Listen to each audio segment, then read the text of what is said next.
Mga boss, ating pakinggan ito mula kay Attorney Rowena Guanzon, mga boss.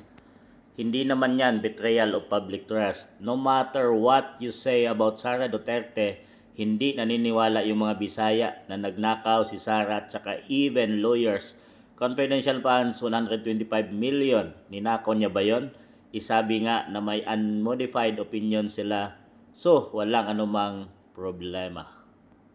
So mga boss, alam yan ni Atty. Rowena Guanzon dahil siya ay dating COA Commissioner, mga boss. So alam niya na hindi ito betrayal of public trust at hindi ninakaw ni BP Inday Sara ang 125 million na pilit na isinasampa ng mga congressman at pilit na isinasabing yun ang kanilang dahilan para ma-impeach si BP Inday Sara Duterte, mga boss.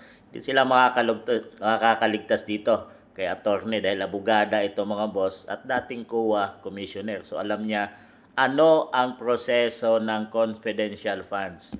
Naniwala nga si dating commissioner COA Rowena Guanzon na walang betrayal of public trust na ginawa si BP Sara dahil wala naman daw itong ninakaw at baka lamang daw hindi na i-liquidate ng maayos at ipapa-refund lang naman ang magiging solusyon dito, lalo na raw na may unmodified opinion pa ang OBP galing sa COA. So yan, mga boss, malinaw. Ang ginagawa lang talaga nila ay isang paraan para hindi makatakbo si BP Inday Sara. At sinabi nga ni BP Inday Sara ay nakahanda nga ang kanyang mga abogado para harapin itong bagong isasampa nilang impeachment trial, mga boss.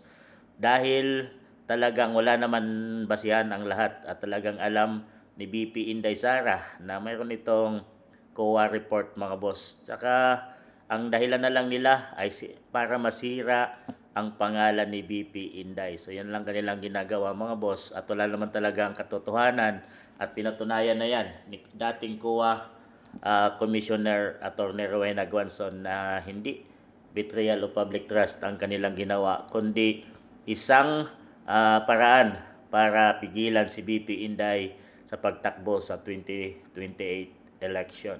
So napakagaling nito ni Guanzon, mga boss, na tumakbo itong senator ngayong darating na 2028 dahil may pag-asa ito. At kung sakaling naman, iboboto nyo ba ito, mga boss, dahil isang dating pinklawan or dilawan itong si Atty. Rowena Guanzon, pero binabanatan din niya yung kanyang mga kasamahan, mga boss. Kahit sino pa yan, kahit sila Lene at Reza Hontiveros pa yan, binabanatan niya, mga boss, pag wala sa ayos talaga. At makikita niya na ang mga Duterte ay gumagawa ng tama. Kaya naman, wala siyang kinakampihan. Katotohanan lang talaga ang kanyang ipinaglalaban dito, mga boss. Isang magaling na abogada ito, mga boss. At sana may tumakbo nga to sa 2028 bilang senators at ating suportahan, mga boss.